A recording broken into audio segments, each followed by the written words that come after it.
Brazil have booked their place in the knockout stage as the winners of Group C. They finished the group with 7 goals scored and only 1 conceded across 3 matches. Even so, Carlo Ancelotti admitted after the Scotland game that he still believes this team has another level to reach. After everything that unfolded in Group C, every remaining nation in this World Cup has plenty of reasons to keep a close eye on Brazil.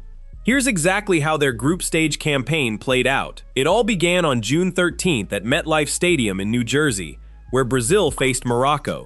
Morocco struck first in the 21st minute after Brahim Diaz threaded a superb pass between Gabriel and Marquinhos. Ismail Saibari latched onto it before delicately lifting the ball over Alisson for a fantastic opening goal. Morocco played with confidence and intensity, registering 12 shots before halftime, while Brazil looked unsettled and struggled to find any rhythm. Ancelotti later admitted he was concerned by the way his side started the match, but in the 32nd minute, Vinicius Jr. produced a moment of brilliance.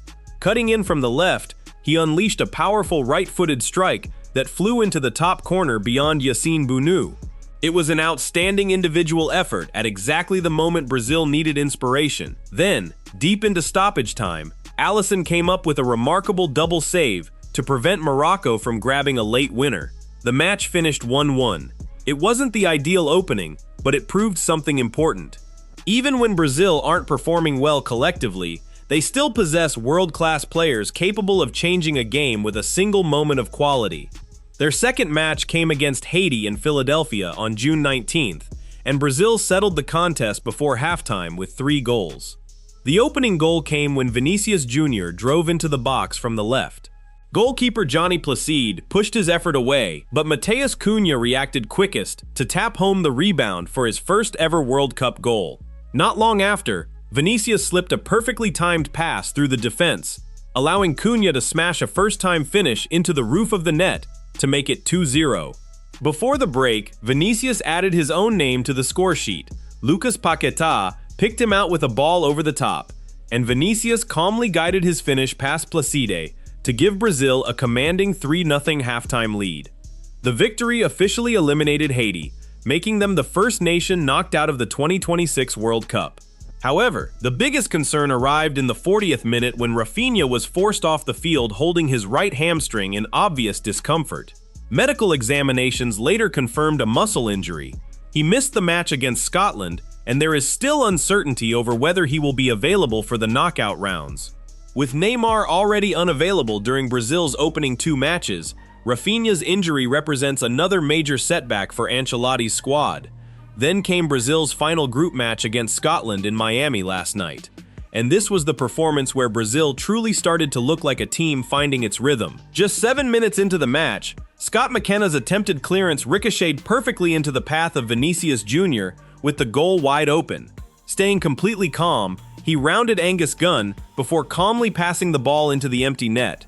Brazil were ahead 1-0. Then, during first half stoppage time, Bruno Guimaraes delivered an excellent cross, and Vinicius attacked it brilliantly with a perfectly timed header to double Brazil's advantage. They went into the break leading 2-0. Matheus Cunha added the 3rd goal in the 61st minute, with Bruno Guimaraes providing his 2nd assist of the evening.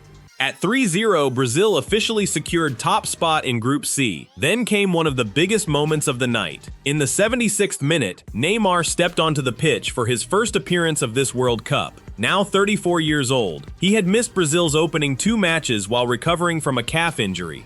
The roar from more than 60,000 fans inside the stadium in Miami said everything about what his return could mean for Brazil as they head into the knockout stage. Now let's look at what truly makes this Brazilian side so dangerous.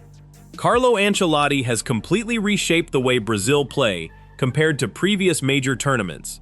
His team starts in a 4-3-3 formation, but naturally shifts into a 4-2-3-1 whenever Brazil have possession. Casemiro and Bruno Guimaraes operate together as a double pivot, Lucas Paquetá moves into advanced spaces between the lines, and Vinicius Jr. stays on the left while enjoying the freedom to attack the space behind opposing fullbacks. Before the tournament began, Vinicius summed up Ancelotti's philosophy perfectly. We're going to defend really well and then look to hurt teams on the counterattack. That's what the coach always asks from us. The great Brazil sides of previous generations, whether it was Ronaldinho's era or Kaká's, wanted to control matches through possession. This version of Brazil is different. They're comfortable defending in a compact shape, waiting patiently, and then attacking quickly whenever space opens up on the counter. It's a tactical approach built around the strengths of the players Ancelotti has available, and so far it has delivered exactly what he wanted. Vinicius Jr. has now scored 4 goals in just 3 World Cup matches. He found the net against Morocco, scored again versus Haiti, and added 2 more against Scotland. In the current Golden Boot race, Lionel Messi leads with 5 goals, while Vinicius sits level with Kylian Mbappe and Erling Haaland on 4.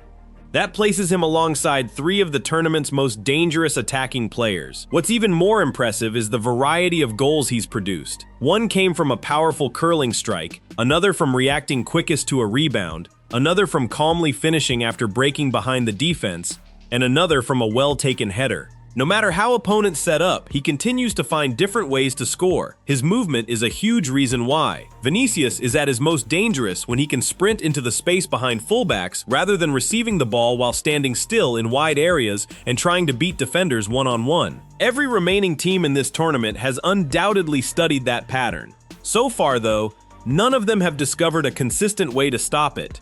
Matheus Cunha has also played a major role, scoring twice against Haiti before adding another goal against Scotland. 3 goals in 3 group stage matches. Matheus Cunha has been one of the standout performers throughout the group phase, giving Carlo Ancelotti a striker who is constantly on the move, makes intelligent runs into the channels, and links attacks together instead of simply waiting inside the penalty area for opportunities.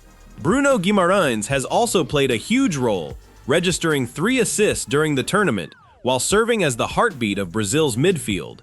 Whether it's winning possession, driving the team forward, or picking out runners beyond the defense, he has been involved in almost everything Brazil create. This is far from a team that depends on one player. Whenever Vinicius Jr. attracts multiple defenders, Cunha finds space between the lines. If Cunha drops deeper to receive the ball, Lucas Paquetá times his forward runs into the vacant areas. The variety and depth of attacking quality throughout this squad will create problems for whichever opponent Brazil face next. Defensively, the numbers are just as impressive. Brazil have scored 7 goals while conceding only once in 3 group matches. They kept clean sheets against both Scotland and Haiti.